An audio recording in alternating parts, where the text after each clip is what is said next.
When you think high fantasy, what's the first thing that comes to your mind? For some, it's dragons. For others, it's witches and wizards. But for many, one of the first popular fantasy races that comes to mind are elves. First popularized by Tolkien's work with Lord of the Rings, various folklores and mythologies have built up elves in numerous ways, most of the time showing them to be nearly divine in nature, superior in various respects to mortal man. So if elves were real and were an actual race, how would they fit into history? Would they exist today? Let's talk about it. This is Fantastical History. To start off, let's set a standard for elves and what they are, what they're capable of, and how they act. Several different fantasy stories and folklores have attributed various traits and skills to elves, but a few traits are pretty common. For one thing, elves are described as physically beautiful or lithe and attractive. They're also described as having pointed ears, narrow faces, and fair skin. At least in Tolkien's case. The Elder Scrolls and a few other fantasy worlds did add other variations of elves like dark elves and wood elves, who are certainly not fair-skinned. The other major trait that most elves have in common is their lifespan. In Tolkien's work, elves can live indefinitely, but in other stories their lives are finite, but much longer than average. For this discussion, we're going to say that the average elf lifespan is around 300 years old. Elves age slower than humans do, and do not show signs of old age for long periods of time. Listen, you may be a high elf, but you're still an inexperienced whelp who's out wandering the world because she got bored and doesn't have the sense to listen to her elders. I'm 2,000 years old. And you're how old? 107. Oh my. Is that all? You look older. Much older. Those wrinkles. Poor man. That's more than enough talk about age. It shames those of us with shorter lifespans. This will come into play later. Elves are also described as having a different diet from most mortals or humans, having different forms of rations or food that they do not often share with outsiders, which goes into another major aspect of elvish culture that we need to address: the superiority. Many elves and many folklore stories and video games often have a superiority complex over other races, believing that their physical prowess and longer lifespans might make them superior. In reality, I think there'd be a different cause for this, but that is a facet we need to address because, as with most things, it will establish a cultural significance. The first thing that we can say of elves in history is that their presence would immediately have an impact on humanity. Humans, at the time period of ancient civilizations, are highly superstitious and prone to find anything strange or different as either dangerous or amazing. With their longer lifespans and their attractive physique, it's likely that ancient human civilizations would see them as gods, spirits, or divine in some way. Whether or not the elves themselves see themselves this way is irrelevant, as humankind, particularly at its most primal state, was superstitious to the world around it and prone to creating mythologies and stories out of anything different. In time, this would lead to an inevitable outcome: a superiority and inferiority complex. Elves, being treated like divine beings for most of their existence, would begin to see themselves as divine themselves, while humans, worshipping or praising the elves, would begin to see themselves as inferior. Inevitably, this would lead to elves beginning to establish themselves as rulers. But something's going to happen that frightens the elves. While elves live longer, humans can populate much quicker, and as a result, they will soon outnumber the elves. Much like the Egyptians in the Book of Exodus, eventually some elvish civilizations are going to take this opportunity to ensnare and subjugate humanity. In time, humanity will no longer see elves as superior, but as oppressors. Revolts will happen, humans will fight back, and elves will either have to submit and release humanity, or learn to live alongside them. Some will, some won't. And these will form the different civilizations of later centuries. Now, elves are often divided into three categories: high elves, wood elves, and dark elves. This isn't just seen in Elder Scrolls, but in other mediums as well. So let's assume, for the sake of debate, that we have those three elf classes active in history. How would they be different, and how would that impact the civilizations they form? Well, high elves are likely the pure-blooded elves, the ones with the longest lineage who could name their 50th grandfather by name. They would continue to see humanity as inferior, even after the eventual defeat at their hands, and would likely never capitulate to merging with their cultures.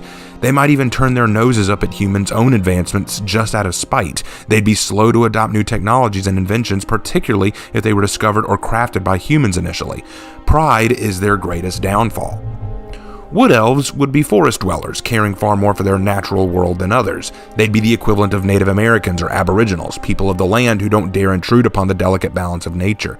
They too would be slow and unwilling to adopt new means of technology or innovation because, Well, it could hinder nature's delicate balance, the ultimate elf form of hippies. However, unlike the high elves, they'd be more willing to at least engage in trade or at least work with humanity for common goals. Dark elves, while often portrayed as evil or twisted, would actually be the more practical of the three.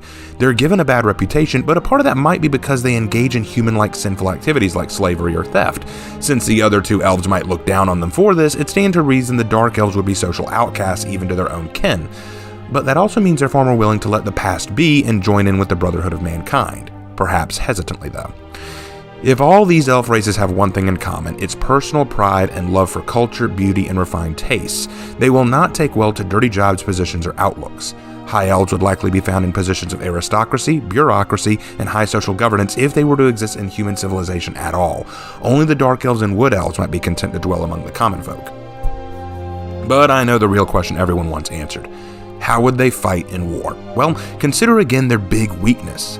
Elves cannot replenish population numbers quickly. Their long lifespan and slow maturity rate means that if they suffer large net losses in battle, they can't call upon rapid reinforcements without suffering. Eventually, their population is going to suffer a hit. And for this reason, elves likely developed a highly effective sense of sight, hearing, and smell. They learn to be effective scouts and lookouts to find potential dangers. And this also makes them highly skilled bowmen, content to hang in the back and fire from a distance.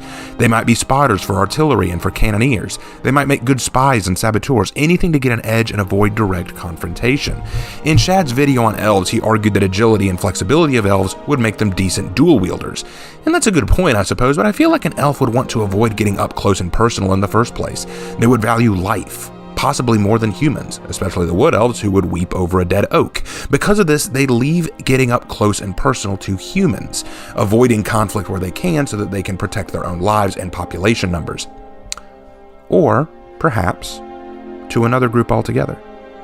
If there's one big question about elves coexisting with humans, it's this. Can humans and elves interbreed? Can elves and humans have offspring? If so, what are these hybrid children going to be like? Will they be able to age like humans, but have all the heightened skills and senses of an elf? Or would they simply be humans that age slower? A combination of these extremes? I believe the ancient elves would experiment with this during the days of human subjugation and use these half-breed children as war fodder, raising up a generation of half-breed elves and humans to be their frontline soldiers. They would have the dexterity and agility of an elf, but the ability to age and adapt like a human, the ultimate combination in war. That way, the pureblood elves can evade death, and they can have a vast resource of brainwashed half-breeds to work with them. As time goes on, these half-elf people would begin to try and intermingle with society, but feel slightly outcast no matter where they go. Elves would see them as impure, half-breeds, unclean. Humans would see them as different, and as we discussed in the Goblin video, humans will always find reasons to hate that which is different. It will not be an easy life for many of them, but they will endure. Far better than the elves will. By the time we get into the modern day, pure-blood elves will be incredibly rare. Perhaps a few odd high elves here and there, dark elves and wood elves maybe, but certainly nowhere near as populous as they were in the past. High elves might all but be extinct because they're just so unwilling to break from their own personal pride. Wood elves might be relegated to living in forested reservations, and dark elves are the only ones more okay with abandoning elfish culture and just roughing it with humans, so dark elves seem to have always preferred survival over pride anyway. Maybe they'd be the only race of elves pure-blooded enough and to survive. In daily life, the elves and half-elves would take positions of higher prominence. As they are rare, humans would still see them as minorities, and of course, some degree of victimhood status might be used by them. Hard to say though, because historically it would be argued that elves have a much more firm hand over humans than the other way around. But that's often how time goes. A tyrant today becomes a victim of tomorrow. Elves would be a rare sight to behold in modern day. Although they would still be useful somewhat in combat, that wouldn't be where you'd see most of them. They'd probably take law courses, become lawyers, politicians, maybe aristocrats, bureaucrats, entrepreneurs. They'd take very high rolling positions. Maybe dark elves would take lower positions, like maybe becoming teachers or becoming construction workers, but I doubt they'd take really down and dirty lower jobs, because if there's one thing that persists with elves, it is a sense of pride and personal awesomeness. Elves would very rarely admit or confess to themselves that they have flaws or that they would need help from anyone. So the best way to work with elves in wartime, or in any time, is to kind of let them have their say when they want to. It's almost like that person that you know in school or at work who always has to be right on everything, so to make sure that things get done, you kind of just pretend that everything's their idea. Put them in positions where they can feel like they have some kind of say or power, just so that they can feel qualified, so that they can feel like they're doing something and being in charge. That's usually how you'd want to treat them. And if they do develop a victimhood status, well, all the more for them, I suppose. In short, elves would be one of the few races I can think of with a clear way of surviving and lasting into the modern age.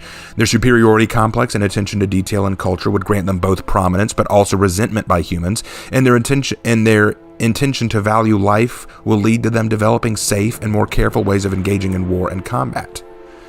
So in short, elves might be one of the only races that, if they did exist, we'd see walking around today. We certainly wouldn't see it with more dangerous races that we couldn't reason with. Perhaps the fact that the elves can be reasoned with, even if they are a bunch of prideful jerks. Maybe that means that there's hope for them to mingle amongst us. And who knows, there are some people out there who I know act very much like elves do, very prideful and full of themselves. Hey, if we can associate ourselves with them, anything's possible. Thank you for joining me today on this dive into fantastical history, and I look forward to seeing you in the next installment. Take care.